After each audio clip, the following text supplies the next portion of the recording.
Elle est belle, élégante, une princesse au visage d'ange, simple et délicate, caressée par l'innocence, 15 ans. Tellement mignonne pourtant, elle n'en est pas consciente, elle trouve sa poitrine petite, ses fesses immenses. Elle se fait des tripes, elle pense qu'il faut qu'elle change, elle voudrait se sentir unique, mais se sent juste différente.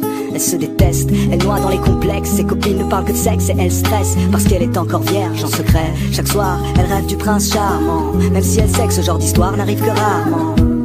Et avec le temps, en elle s'installe le doute, alors elle prie que Dieu l'écoute. Mais les jours passent, le chagrin grandit, et tous les garçons qu'elle aime plaisent aussi à sa meilleure amie. Amie d'enfance, amie de cœur, amie pour toujours. Ouais, le genre d'ami qui te trahit pour une histoire d'amour. On en parle comme d'une maladie qu'on a souvent lorsqu'on est petit, mais dont on guérit quand on vieillit. Et si à 15 ans l'amour est fictif, pourquoi chante-t-elle dans la langue de Shakespeare un refrain qui fait Let me know when the world is a better place, maybe then I'll come back.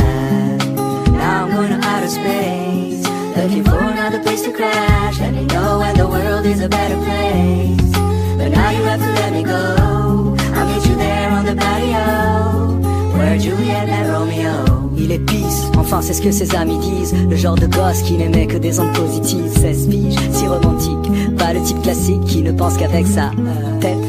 Enfin comme tous les mecs qui pensent tout le temps au sexe. Mais ça n'empêche que son rêve est de trouver Juliette. Mais plus il cherche et plus l'espoir faiblit, et l'on oublie le sens de la vie. Il maudit l'époque, il trouve les filles trop agressives. Souvent ça le bloque, lui qui rêve d'une fille timide. Il le sait que c'est stupide et qu'il est trop difficile, qu'aucune fille n'arrive à la cheville de celle qu'il s'imagine. Roméo, Roméo, devant l'ordi et ses jeux vidéo, jusqu'au bout de la nuit à faire le tri de tous ses idéaux. Et dehors, une voix distante lui chante Let me know when the world is a better place, maybe then I'll come back. Now I'm going to outer space, looking for another place to crash. Let me know when the world is a better place, but now you have to let me go. I'll meet you there on the patio, where Juliet kissed Romeo. Elle était seule ce soir-là, il la voit de loin. Elle a le cœur qui bat à 1000 à l'heure, mais fait semblant de rien.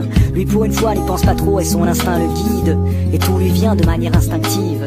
Il s'approche d'elle, salut, ça va? Elle lui sourit, et voilà, c'est aussi simple que ça. À quoi bon chercher des prétextes quand il suffit d'un mot, d'un geste, et le destin fait le reste. Ils passent la nuit à se raconter leur vie, à s'enlacer, faire l'amour, s'embrasser à l'infini. Finally, les deux se sentent vivre, elles écrivent un nouveau chapitre du livre.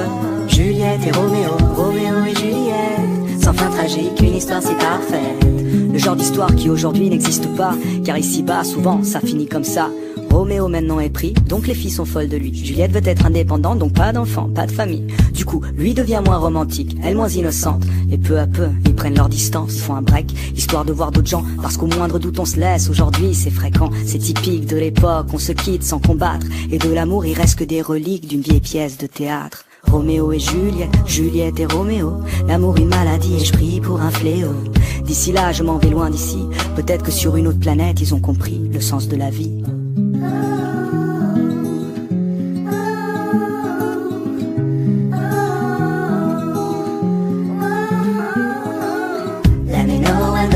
A better place, maybe then I'll come back. Now I'm going to outer space, looking for another place to crash. Let me know when the world is a better place, but now you have to let me go. I'll meet you there on the patio, where Juliet killed Romeo.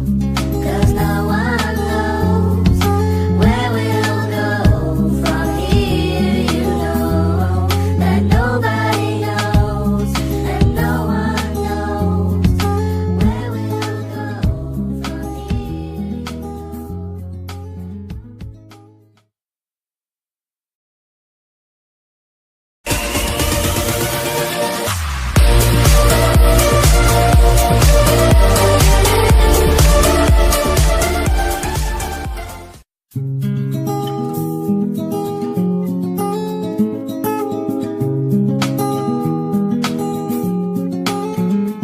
Elle est belle, élégante, une princesse au visage d'ange, simple et délicate, caressée par l'innocence, 15 ans.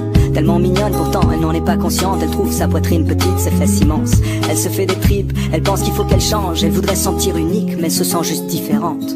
Elle se déteste, elle noie dans les complexes, ses copines ne parlent que de sexe et elle stresse, parce qu'elle est encore vierge en secret. Chaque soir, elle rêve du prince charmant, même si elle sait que ce genre d'histoire n'arrive que rarement.